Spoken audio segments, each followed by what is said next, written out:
अगर ये पंकज अपने घर से विक्रम के घर पे गया होगा तो वो यहाँ इस जंक्शन से ही गुजरा होगा।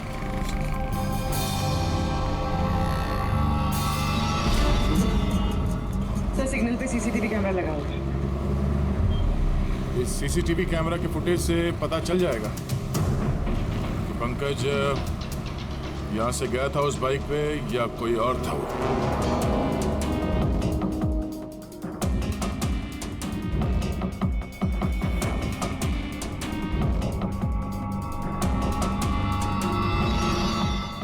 एक मिनट रिवाइंड करना, पॉज कर। सर ये देखिए कि पंकज की तरह नहीं लग रहा है। बाइक का नंबर है XYA 4784। सर पंकज की बाइक का नंबर भी यही है।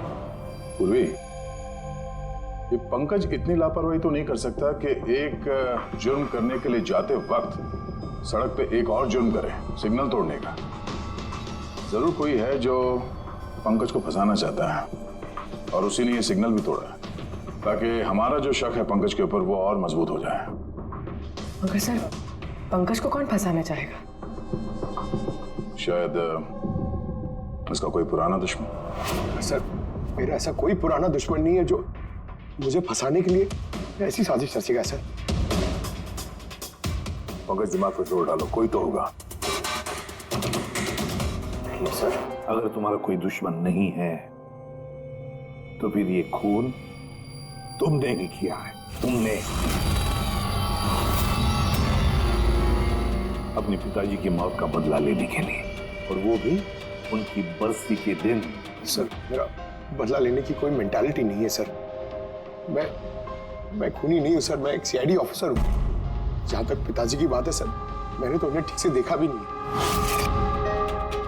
सर मुझे तो ऐसा कुछ याद भी नहीं है जो उन्होंने हमारे साथ कोई अच्छा टाइम स्पेंड किया हो या हमारे साथ रहे हो। सर उन्हें तो फर्क भी नहीं पड़ता होगा कि उनका कोई बेटा है जिसे उनकी जरूरत भी है। सर मतलब तुम्हारे पिताजी के साथ तुम्हारे संबंध अच्छे नहीं थे? सर वो एक अंडरकवर कॉप थे सर।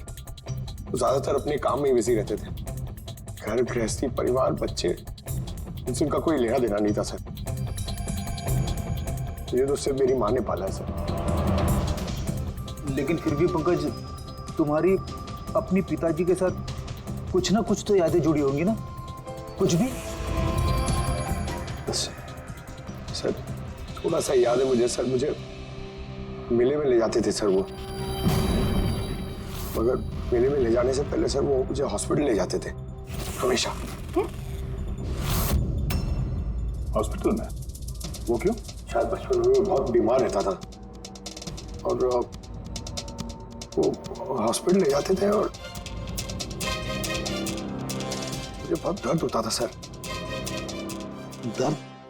पंकज कहाँ दर्द होता था? सर पीठ में, यहाँ पे सर। पीठ में? पंकज डॉक्टर क्या करते थे पीठ में? नहीं सर ऐसा कुछ याद नहीं आ रहा सर। याद करो पंकज, याद करो। सोचो क्या करते थे? तुम्हारी पीठ में इंजेक्शन लगाते थे या पीठ में से खून निकालते थे? क्या करते थे? याद करो। Sir sir sir drill machine से कुछ करते थे सर हॉस्पिटल में। क्या कहा? ड्रिल मशीन से?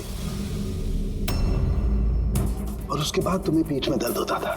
बहुत दर्द होता था सर। मैं हफ्तों तक सीधे बैठ भी नहीं पाता था। और फिर घर जाने के बाद तुम्हें नींद सी आती थी? कुछ अजीब सा लगता था? चक्कर आता था? हाँ सर। सर मेले में भी जब मैं घूमने जाता था तो नींद में ही रहता था सर। ऐसे चक्कर आते रहते थे सर बस। लेकिन सर इस बात का इस केस से क्या लेना देना? लेना देना है बस। मुझे लगता है इसके पिताजी ने इसकी बहुत छोटी उम्र में इसका बोन मैरो डोनेट करवा दिया था। लेकिन सर बच्चों का बोन मैरो डोनेट करवाना तो गैर कानूनी है ना? गैर कानूनी है, लेकिन मुझे लगता है बॉस पैसे की वजह से या किसी भी और वजह से उस डॉक्टर ने इसके पिताजी के लिए ये सब कुछ किया था। वो ठीक है सर, लेकिन मेरी समझ में अभी भी ये नहीं आ रहा है कि इस बात का इस केस से क्या कनेक्शन है? कनेक्शन ऐसे है पूर्वी कि कई बार जब बोन मैरो डोनेट किया जाता है तो जिसे बोन मैरो डोनेट किया जा रहा है उस व्यक्ति को ह्यूमन काइमेरिज्म हो जाता है। ह्यूमन काइमेरिज्म, ये क्या है सर के साथ? यूं समझो कि जिस व्यक्ति को बोन मैरो डोनेट किया जा रहा है उस व्यक्ति के शरीर में 2 डीएनए पैदा हो जाते हैं। एक डीएनए वो जो उसका खुद का है ओरिजिनल, और दूसरा डीएनए वो जो बोन मैरो जिसका ट्रांसप्लांट हुआ है उसका। इसका मतलब है सर, पंकज का बोन मैरो जिसे मिला शायद उसके खून में भी ये पंकज का डीएनए शामिल है। Exactly that. बस मुझे लगता है कोई बहुत ही खास होगा वो जिसके लिए पंकज के पिताजी ने ये सब कुछ किया। कोई ऐसा खास आदमी जो पंकज के पिताजी इंस्पेक्टर अधिराज के बहुत ही करीब था और उसकी मौत का बदला लेने के लिए उसने ये खून कर डाला। पर कौन?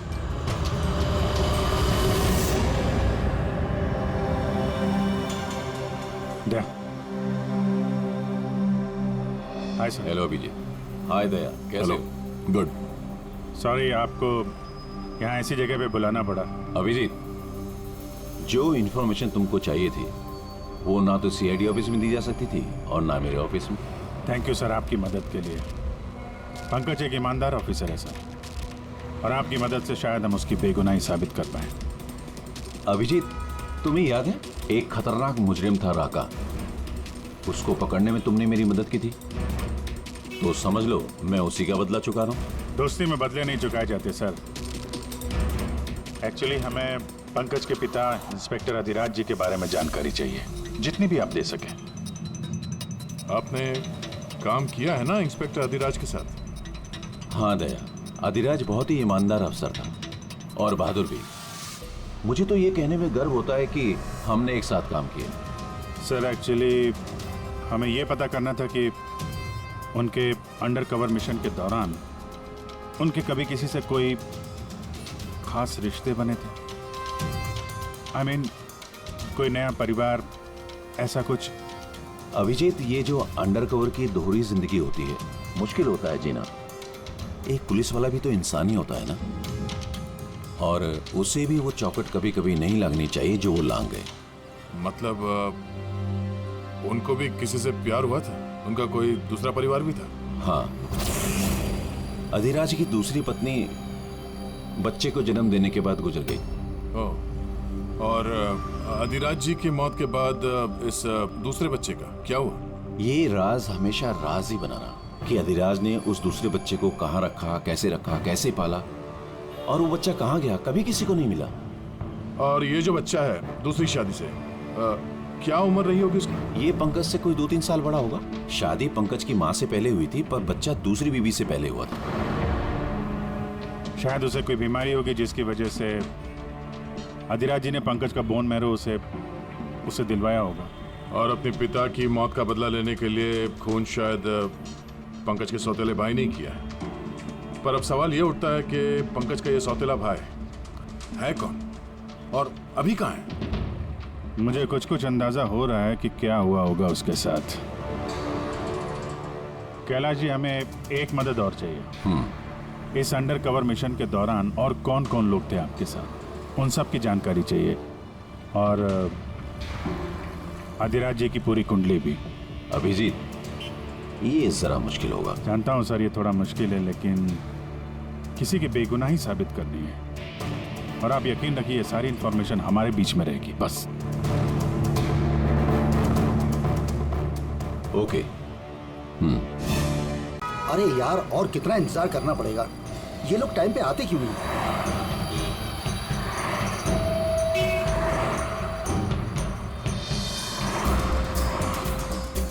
अरे यार, आधे घंटे से इंतजार कर रहा हूँ। अरे मुझे आज ही पूरा पैसा चाहिए। अरे मुझे निकलना है इस शहर से आज ही। तेरा हिसाब तो मैं आज, अभी और इसी वक्त चुकता कर दूंगा।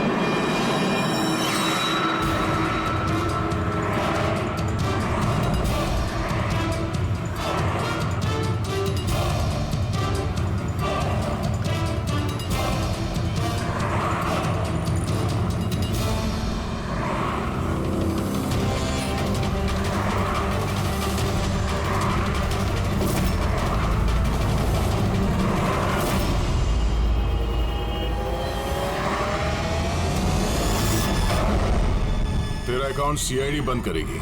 ये सर के सिक्योरिटी गार्ड्स हैं। नहीं अभिजीत, वो मुजरिम नहीं है, एक सीबीआई अफसर है।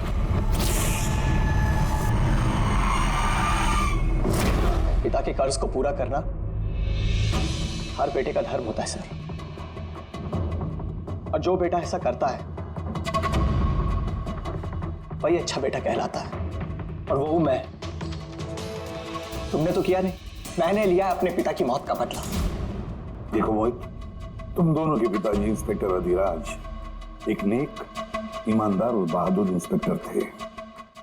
क्या लगता है तुम्हें, उन्हें तुम जैसे मुजरिम बेटे पर गर्व होगा या पंकज जैसे ईमानदार सीआईडी ऑफिसर पर? तो सच बात तो यह है कि पिताजी को हमेशा से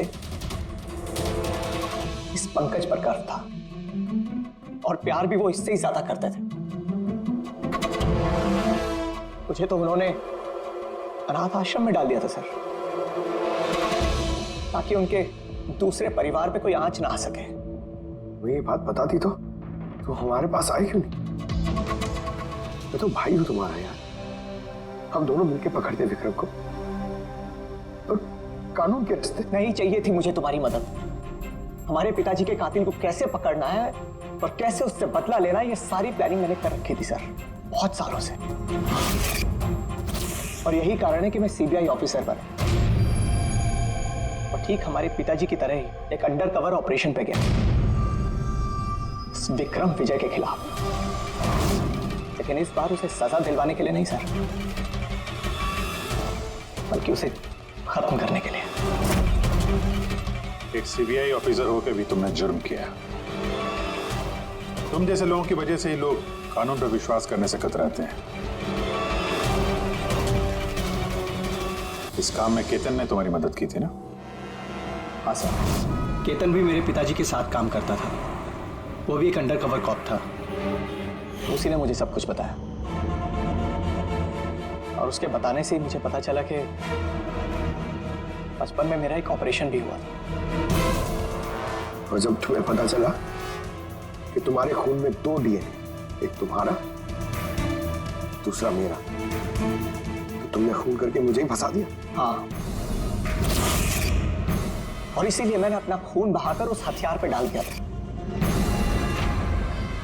और उसके बाद तुम्हारा हाथ काटा, ताकि एक तीर से 2 निशाने लग जाए। मेरे दोनों दुश्मन, हमारे पिताजी का कातिल वो विक्रम विजय। हेलो कैलाश सर, सर मैंने विक्रम विजय के रूम में ऑडियो डिवाइस लगा दिया।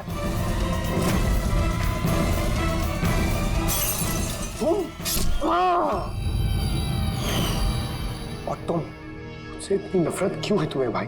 क्यों ना करो तुमसे नफरत? आज तक सब कुछ तो तुम्हें मिला है, हमारे पिताजी का नाम, उनका प्यार, उनकी इज्जत, सब कुछ। और दुख की बात तो यह है कि ये सब कुछ मिलने के बाद भी तुम्हें इतना सा भी होश नहीं था कि हमारे पिताजी का कातिल है कौन। अगर आज मैं नहीं होता तो हम दोनों के पिताजी का कातिल आज भी जिंदा होता और खुला घूम रहा होता। और तुम्हें क्या मिला मोहित? जेल? और खून करके तुम्हारे पिताजी को क्या मिला मरने के बाद?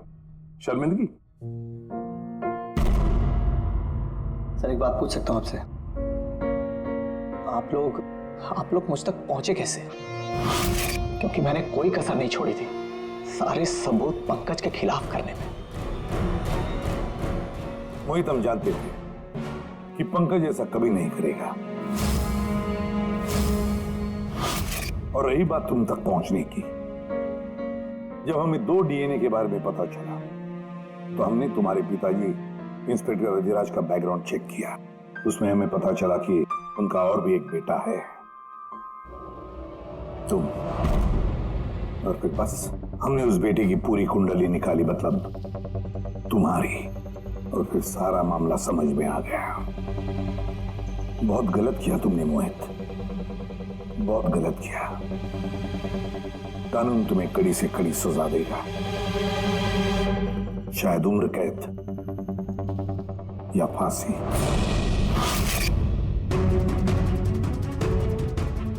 रेडी?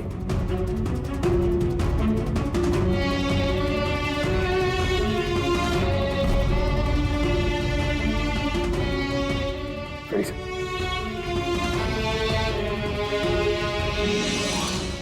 जानता हूँ तुम्हारे दिल में सिर्फ मेरे लिए कड़वाहट है, मगर मुझे पता ही नहीं था कि मेरा कोई एक भाई है। मुझे नहीं मालूम कि तुम्हारे साथ क्या होने वाला, मगर तुम एक बात हमेशा याद रखो, मैं तुम्हारा इंतजार कर रहा हूँ। I'll wait for you.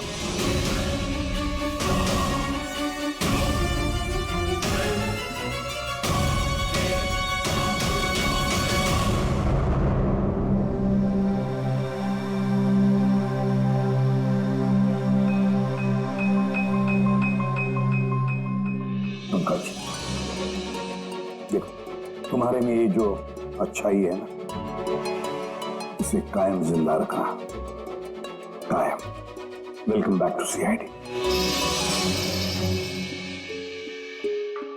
Thank you sir. Sir, I am sorry sir, आप सही कह रहे थे। इमोशनल होके मैं कुछ जरूरत से ज्यादा ही बोल गया सर। I am sorry. देखो अभिजीत, तुम सब लोग मेरे लिए ना सिर्फ सीआईडी ऑफिसर्स हो, बल्कि मेरा गुरूर हो, मेरा आत्मविश्वास हो, मेरी ताकत हो। और एसीपी प्रद्युमन ने आज तक अपनी ताकत पर कभी शक नहीं किया और ना कभी करेगा। इम्तिहान की घड़ियां तो आती है और आती रहेंगी, मगर फर्ज की राह पर चलते वक्त अगर अपने बेटे पर भी गोली चलाना क्यों न पड़े, हाथ कांपने नहीं चाहिए।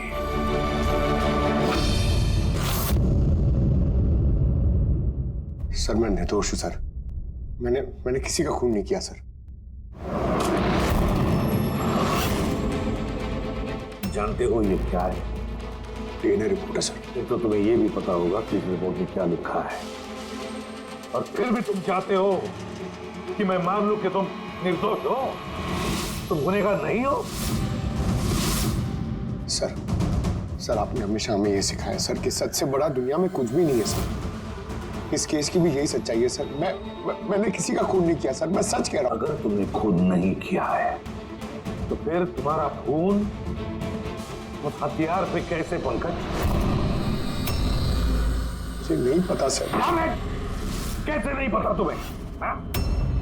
ये जो तुम्हारे हाथ पर चोट लगी है, ये जो खून का निशान है, वो चीख चीख के कह रहा है कि गुनहगार तुम ही हो पंकज, तुम हो। सर मैंने आपको बताया था सर, मैं ऑटो से जब ब्यूरो आ रहा था सब तब कटा था सर।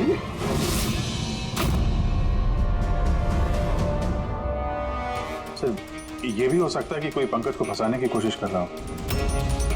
पंकज, जिस आदमी ने तुम्हारा हाथ काटा था, शायद वही तुम्हारे खून का सैंपल लेके गया हो क्राइम सीन पे डालने के लिए। सर नहीं सर, सैंपल नहीं हो सकता उसके पास। उसने जैसे मेरा हाथ काटा था सर, तो वो चला गया था और खून तुरंत नहीं आया था सर, थोड़ा टाइम लगा था।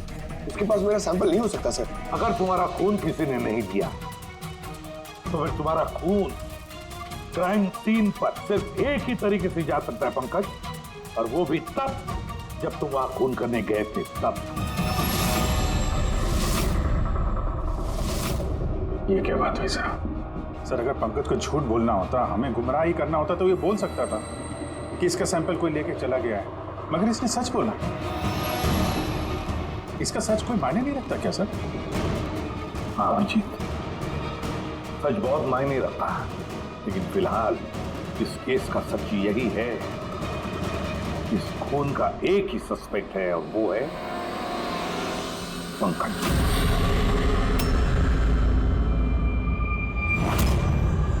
मैं तुम्हें सीआईडी से सस्पेंड कर रहा हूं। सर मेरा एक ही चीज है सर, मैं सच कह रहा हूँ, मैंने खून नहीं किया, मुझे मेरे पिताजी की कसम है सर। पंकज, तुम्हारी गन और बैच। सर, एक बेटा अपने पिता के श्राद्ध के दिन उसकी झूठी कसम कैसे खा सकता है सर? मैंने तुमसे नहीं पूछा फ्रेडी। गन और बैच।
गलत हो रहा है, एकदम गलत हो रहा है। नो ऑफेंस सर, लेकिन आप हम सब पे ऐसे हमेशा शक नहीं कर सकते। ये तुम क्या कह रहे हो अभिजीत? क्या गलत कहा मैंने? जब भी कभी किसी सीआईडी ऑफिसर के ऊपर झूठा इल्जाम लगता है, आप हम पे कभी भरोसा नहीं करते। तुम क्या बोल रहे हो अभिजीत? मुझे तुमसे ये उम्मीद नहीं थी। हमारी भी थोड़ी बहुत उम्मीद है सर आपसे। आपके एक इशारे पे जान देने को तैयार खड़े रहते हैं हम लोग। तो क्या इतनी सी उम्मीद रखना गलत है कि हमारे बुरे वक्त पे आप हमारा साथ देंगे, हम पे भरोसा रखेंगे? तो क्या मैं साथ नहीं दे रहा? सच जानने की कोशिश नहीं कर रहा हूं मैं? सच के इस सफर में आपने कई बार हमारे आत्मसम्मान को चोट पहुंचाई है सर, हमारे फर्ज, हमारी वफादारी पे शक करके। जब मुझ पे झूठे इल्जाम लगे थे, आपने मुझ पे भरोसा नहीं किया था। और जब तक अभिजीत निर्दोष साबित नहीं होता, उसे जेल में ही रहना होगा। जब दया पे झूठे इल्जाम लगे, आपने इस पे भी भरोसा नहीं किया। मगर शायद आप ही एक बात भूल गए, एक बार आप पे भी ऐसा झूठा इल्जाम लगा था।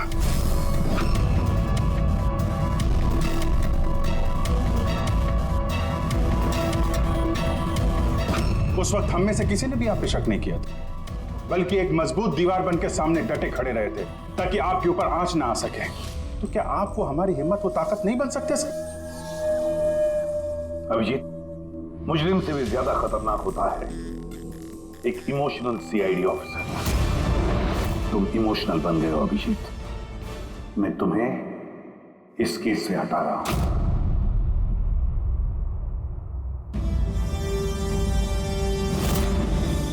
दया, पूर्वी, अब से पंकज की केस तुम दोनों इन्वेस्टिगेट करोगे, सिर्फ और सिर्फ तुम दोनों। ठीक है सर। अब आपको मुझ पे इतना भी भरोसा नहीं रहा कि मैं इस केस को न्यूट्रल तरीके से देख पाऊंगा भी या नहीं। इतने साल की ड्यूटी का ऐसा मेडल तो किस्मत वालों को मिलता है। Thank you sir.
अपनी पीठ मेरी तरफ करके खड़े हो जाओ।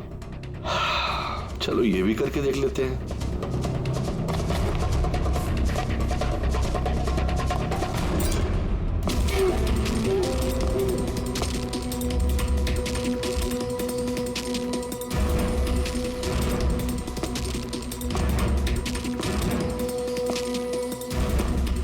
आप आ गए सर? मैं आप ही का इंतजार कर रहा था। आप देखिए वहां फाइल पड़ी है, उसमें पूरा फाइनेंशियल प्लान पड़ा हुआ है और मुझे पूरा यकीन है कि आपको बहुत पसंद आएगा।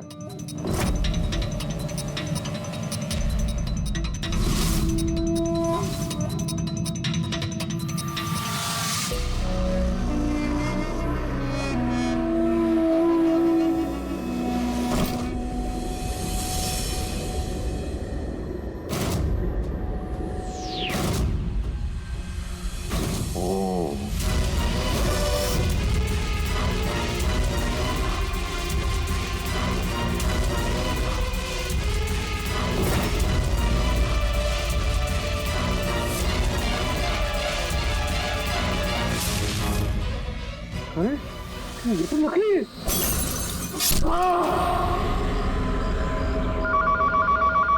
हेलो एसीपी प्रद्युमन है।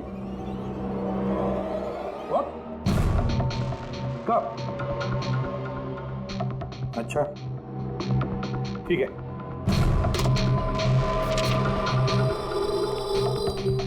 दया, अभिजीत, विक्रम विजय का खून हो गया। विक्रम विजय? वो हवाला कांड वाला सर? वही विक्रम विजय आज तक कानून से बच के भाग रहा था। आज उसका कत्ल हुआ, उसके ही घर में। एक न एक दिन तो ये होना ही था सर, इतने सारे दुश्मन पाल रखे थे उसने।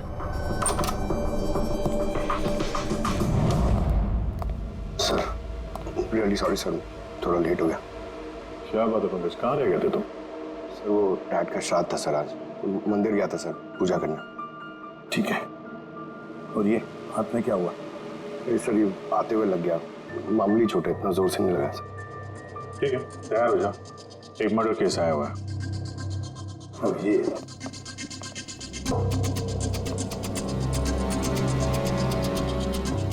इसका मर्डर हुआ है विक्रम विजय का।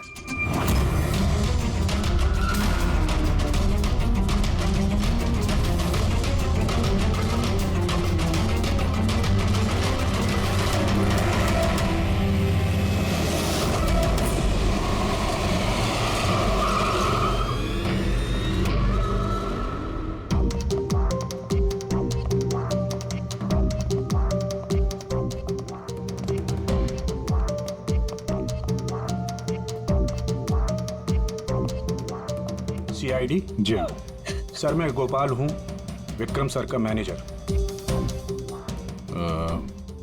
ये तीनों कौन? ये मोहित, विशाल और ये राघव है, ये सर के सिक्योरिटी गार्ड्स हैं। और आप?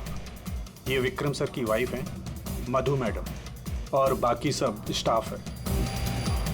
बॉडी कहाँ है? सर बॉडी अंदर है। ये गर्दन पे वार किया है और पेट और छाती पे भी मारा है। उन्हें पक्का करना चाहता था कि किसी भी तरीके से ये बचने ना पाए।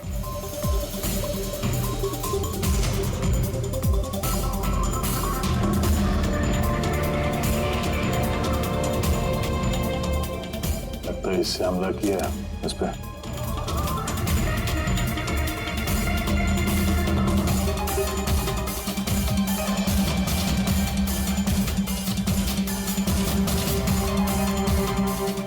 विक्रम के फोन पे आखिरी मैसेज किसी अननोन नंबर से आया। अपनी पीठ मेरी तरफ करके खड़े हो जाओ। पीठ मेरी तरफ? मतलब वो आदमी इसको अपना चेहरा नहीं दिखाना चाहता था क्या?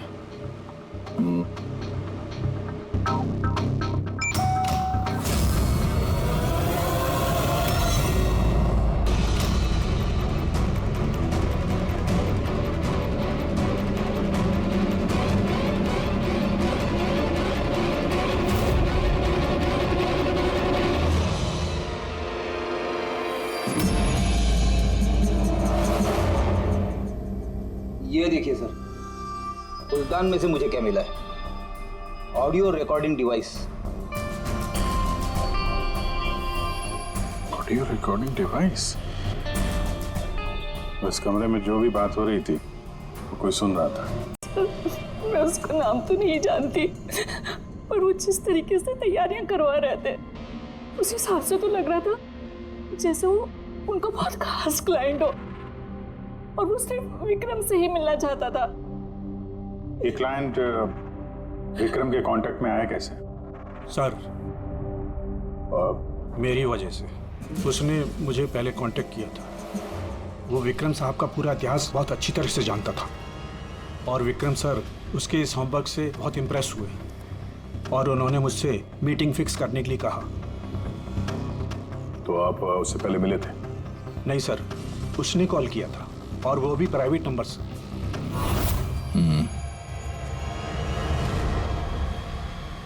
तो आप लोगों ने मीटिंग से पहले पूरी तैयारी कर ली थी? हाँ जी सर। उस कमरे को अच्छी तरह से चेक कर लिया था? हाँ। तो फिर ये ऑडियो की रिकॉर्डिंग डिवाइस ये कमरे में कैसे पहुंची? सर ये कहाँ से आया? लॉकआउट में। वो तो तूने चेक किया था ना मोहित? मैंने चेक किया था सर, लेकिन मुझे फ्लॉप आउट में दिखा नहीं था। दिखा नहीं था? जी नहीं। अच्छा, ऐसे कैसे दिखा नहीं था? ब्यूरो चल, वहां पे अच्छे अच्छे को दिखने लगता है।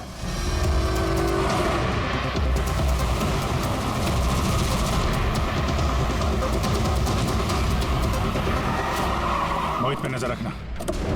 गोली मत चलाना। कैलाश सर? हाँ, कौन है ये? सीबीआई ऑफिसर है कैलाश जी। कैसे है सर? बढ़िया। क्या बात है सर, आपने अचानक रास्ता रोक लिया? अभिजीत, मुझे वो आदमी चाहिए जो तुम्हारी सीआईडी की गाड़ी में बैठा है। मोहित? वो हमारा मुजरिम है सर, हम उसे ब्यूरो ले जा रहे हैं इंटरोगेट करने के लिए। नहीं अभिजीत, वो मुजरिम नहीं है, एक सीबीआई अफसर है। क्या करें आप? ये मोहित सीबीआई ऑफिसर है? मगर सर ये तो वो गार्ड की नौकरी कर रहा था विक्रम के। दिखावा, सच को छिपाने के लिए। कैसा सच? मोहित एक अंडरकवर है और मेरे कहने पर वहाँ ड्यूटी कर रहा था, और मेरे कहने पे ही उसने विक्रम के वहाँ वो रिकॉर्डिंग डिवाइस लगाई थी, और इसीलिए कुछ भी बताने से मना कर रहा था। ये अंडरकवर मर जाएगा मगर प्रोटोकॉल नहीं तोड़ेगा। नहीं ठीक है सर, वो एक्चुअली थोड़ी बहुत पूछताछ करनी पड़ेगी, खून का मामला है, जस्ट जनरल बातचीत। और हमें वो ऑडियो रिकॉर्डिंग मिल सकती है सर? हम जानना चाहते हैं कि खूनी और विक्रम के बीच क्या बात हुई थी। आप आ गए सर? मैं आप ही का इंतजार कर रहा था। आप देखिए वहां फाइल पड़ी है, उसमें पूरा फाइनेंशियल प्लान पड़ा हुआ है, और मुझे पूरा यकीन है कि आपको बहुत पसंद आएगा। ये नोट तो नकली है। सर ऐसा लगता है कि विक्रम विजय खूनी को जानता है, इसलिए खूनी ने उसे अपना चेहरा देखने ही नहीं दिया। और जैसे ही विक्रम को पता चला कि जो पैसे उसे दिए गए हैं वो नकली हैं, खूनी ने उसे मार दिया और बैग लेके चला गया। एक काम करते हैं, इस मोहित से अंडरकवर कॉप से पूछताछ करते हैं। I'm sorry सर, ये केस अभी तक बंद नहीं हुआ, इसलिए अगर मैं आप लोगों को कुछ भी और बताता हूँ तो वो प्रोटोकॉल का उल्लंघन होगा, विच आई डोंट वांट। देखो मोहित, मैं तुम्हारे प्रोटोकॉल की इज्जत करता हूँ, मगर कोई तो ऐसी चीज होगी ना जो तुम्हारी इन्वेस्टिगेशन के दौरान तुम्हें मिली हो, मगर तुम्हारे प्रोटोकॉल के दायरे में होने के बावजूद भी तुम हमें बता सकते हो। कुछ तो बताओ जिसके जरिए हम खूनी तक पहुंच सके। मैं आप लोगों को केवल इतना बता सकता हूँ कि पिछले काफी सालों से सीबीआई इस विक्रम विजय के पीछे लगी हुई थी। आज से 15 साल पहले, सन 2002 में सीबीआई ने एक अंडरकवर ऑफिसर को भी विक्रम विजय के पीछे लगाया था, कुछ खास सबूत इकट्ठा करने के लिए, लेकिन कुछ हासिल नहीं हुआ और अनफॉर्चुनेटली हमारे वो ऑफिसर मारे गए। एक मिनट, नाम क्या था इस ऑफिसर का? इंस्पेक्टर अधिराज।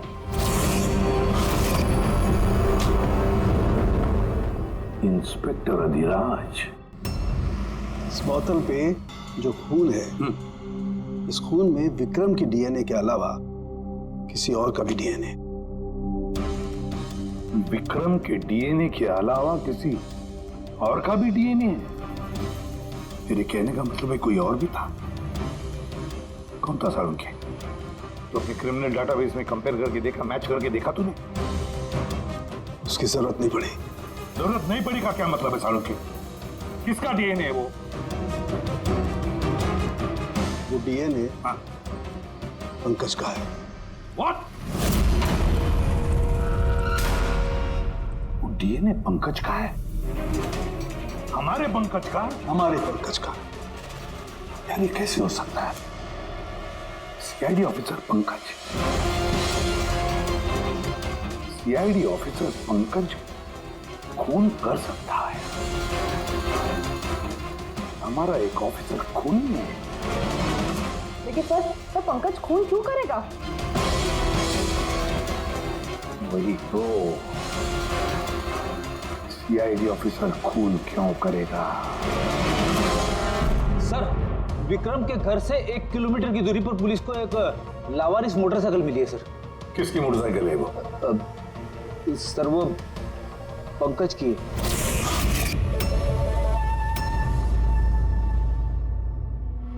लगा मुझे। क्या मतलब? पंकज की बाइक पड़ी है वहां पे और आप लोगों को हैरानी नहीं हुई? फ्रेडी विक्रम विजय जिसकी मौत हुई है आज, 15 साल पहले अधिराज जी पंकज के पिता एक अंडरकवर कॉप बॉडीगार्ड बन के विक्रम विजय के खिलाफ सबूत इकट्ठा कर रहे थे और उसी दौरान वो मारे भी गए। मतलब सर पंकज को ये लगता है कि उसके पिताजी की मौत के पीछे विक्रम विजय का हाथ था और इसीलिए उसने अपने पिताजी की मौत का बदला लेने के लिए।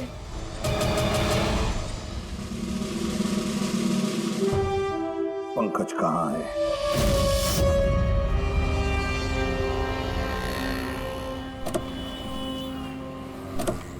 अरे सर, आप लोग? यही सवाल तो हम भी तुमसे पूछने वाले थे। तुम यहाँ क्या कर रहे हो? तुम तो बीमार थे ना? अरे सर, बाइक चोरी हो गई थी मेरी। ये सामने पुलिस स्टेशन में रिपोर्ट लिखाने आया था। ये देखिए। हमें पता है तुम्हारी बाइक कहाँ है। आप लोगों को कैसे पता सर? तुम्हारी बाइक विक्रम विजय के घर के पास मिली है। वही विक्रम विजय जो तुम्हारे पिता का खूनी है। जब ब्यूरो में एसीपी साहब ने बताया कि विक्रम विजय का खून हुआ है तो तुम्हें पता था ना कि वही विक्रम विजय है? हाँ सर। अरे तो ब्यूरो में क्यों नहीं बताया तुमने? तुम्हें बताना चाहिए था ना कि विक्रम विजय तुम्हारे पिता का खूनी है। सर, डैड का श्राद्ध था सर। मंदिर से ब्यूरो आ रहा था, उनके बारे में सोच रहा था, ये न्यूज आ गई। एकदम हिल गया था सर, समझ में नहीं आ रहा था क्या करूं। और ये हाथ जो तुम्हारा कटा हुआ है, एग्जैक्टली हुआ क्या था? सर ये तो जब मैं मंदिर से ऑटो पकड़ के आ रहा था,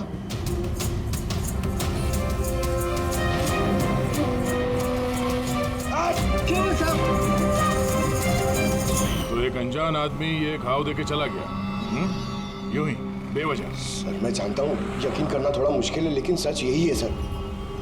पंकज यार, तुम तो हमेशा बाइक पे ब्यूरो आते थे ना, अचानक ऑटो में कैसे आया? अचानक नहीं सर, मेरी बाइक तो 2 दिन से खराब पड़ी है। तो तुम्हारी खराब पड़ी हुई बाइक कोई लेकर गया, उसने उसे रिपेयर करवाया और ठीक होने के बाद उसे एक लावारिस जगह पे छोड़ दिया। वो भी संयोग से एक ऐसे इंसान के घर के पास छोड़ दिया जिसका आज ही खून हुआ और जो तुम्हारे पिता का खूनी भी है। सर आप लोग मुझ पे शक कर रहे हैं? आप लोग को लग रहा है उस विक्रम विजय को मैंने मारा है?